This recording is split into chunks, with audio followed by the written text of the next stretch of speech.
എല്ലാവർക്കും മറിയംസ് വ്ലോഗിലേക്ക് സ്വാഗതം. നമ്മൾ ഇന്ന് ഉണ്ടാക്കാൻ പോകുന്നത് ബ്രെഡ് വെച്ചിട്ടുള്ള റെസിപ്പിയാണ്.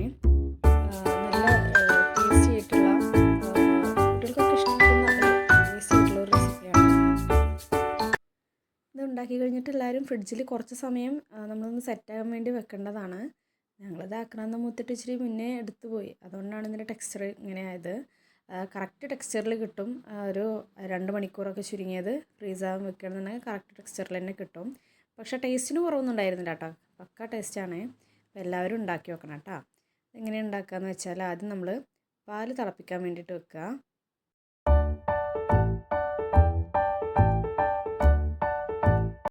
പാൽ നന്നായിട്ട് ചൂടായിട്ടുണ്ട്. അപ്പോൾ ഇതിലേക്ക് നമ്മൾ 2 കപ്പ് പഞ്ചസാര ചേർക്കുന്നുണ്ട്.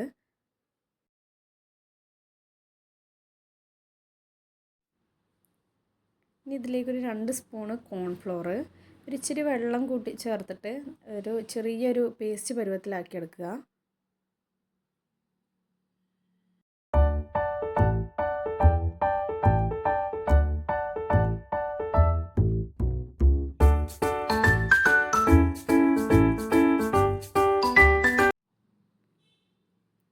ഇത് നമ്മൾ അപ്പോൾ നന്നായിട്ട് പാൽ തിളച്ച് വരുന്നുണ്ട്. അതിലേക്ക് നമ്മൾ ഈ കോൺഫ്ലോറിൻ്റെ പേസ്റ്റ് ഒഴിച്ചു കൊടുക്കാം.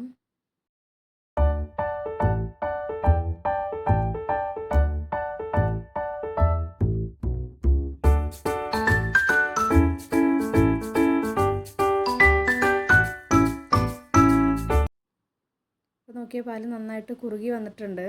കോൺഫ്ലോർ ചേർത്തുകൊണ്ട് നന്നായിട്ട് തന്നെ കുറുകി വന്നിട്ടുണ്ട്. ഇനി നമുക്കിത് മാറ്റി വെക്കാം.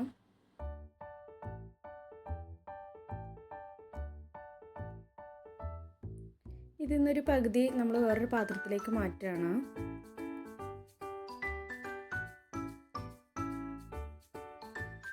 ഇതിലേക്ക് നമ്മൾ പിസ്ത ഫ്ലേവർ ചേർത്ത് കൊടുക്കുകയാണ്. ഒരു കളറിന് വേണ്ടിയിട്ടാണ്. ഒരു ഇച്ചിരി വൈറ്റായിട്ട് ഇച്ചിരി ഗ്രീനിഷായിട്ടാണ് ഈ ക്രീം തയ്യാറാക്കിയെടുക്കുന്നത്.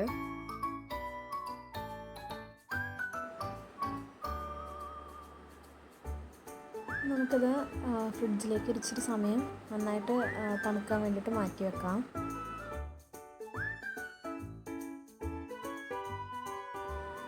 നമ്മുടെ അടുത്ത സ്റ്റെപ്പ് എന്ന് പറയുന്നത് ബ്രെഡ് വെച്ചിട്ടുള്ളതാണ്. അതായത് ബ്രെഡിനെ നമുക്ക് ഏത് പാത്രത്തിലാണോ നമ്മൾ ഉണ്ടാക്കുന്നത് വെച്ചാൽ അതിനനുസരിച്ചിട്ട് ബ്രെഡിനെ ഷേപ്പ് ചെയ്യുക. ഞാനിപ്പോൾ ഈ ചെറിയ പാത്രത്തിലാണ് ഷോക്ക് വേണ്ടിയിട്ട് ചെയ്യണത്. വേറെ പാത്രത്തിൽ ഉണ്ടാക്കുന്നുണ്ട്. അപ്പോൾ നമ്മൾ ആ ഷേപ്പിൽ ഒരു 3 ബ്രെഡിനെ കട്ട് ചെയ്തിട്ടുണ്ട്. അതൊന്ന് ടോസ് ചെയ്യുക. അത് നന്നായിട്ട് 2 സൈഡും നന്നായിട്ടൊന്ന് മുറിച്ചെടുക്കാം.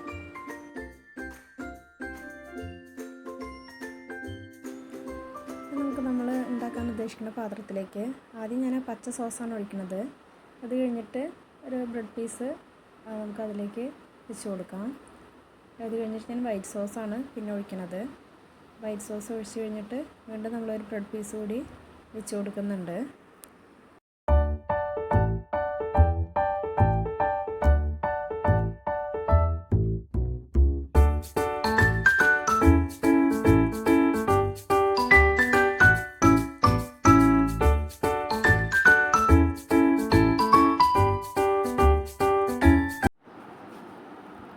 ഇനി വീണ്ടും ആ ഗ്രീൻ സോസ് ഒഴിച്ചു കൊടുക്കാം. പിന്നീട് അതിൻ്റെ ടോപ്പിങ്ങിൽ ഇച്ചിരി ആൽമണ്ട് അതുപോലെ പിസ്ത അതൊക്കെ ഒന്ന് നന്നായിട്ട് സ്ലൈസ് ചെയ്തെടുത്തത് ടോപ്പിങ്ങിൽ ഇട്ട് കൊടുക്കുന്നുണ്ട്.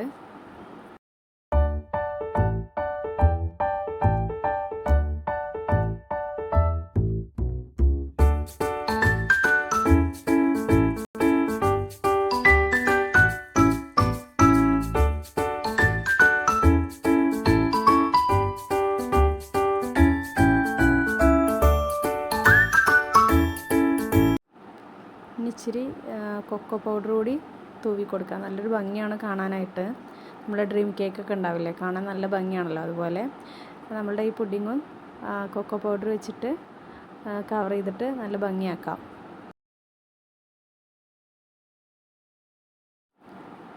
ഇനി ഇത് നേരെ ഫ്രിഡ്ജിലേക്ക് ഒരു 2 മണിക്കൂർ തണുപ്പിക്കാനായിട്ട് വെക്കുക. അങ്ങനെയാണെന്നുണ്ടെങ്കിൽ അതിൻ്റെ ടെക്സ്ചർ നന്നായിട്ട് കിട്ടും നമുക്ക്.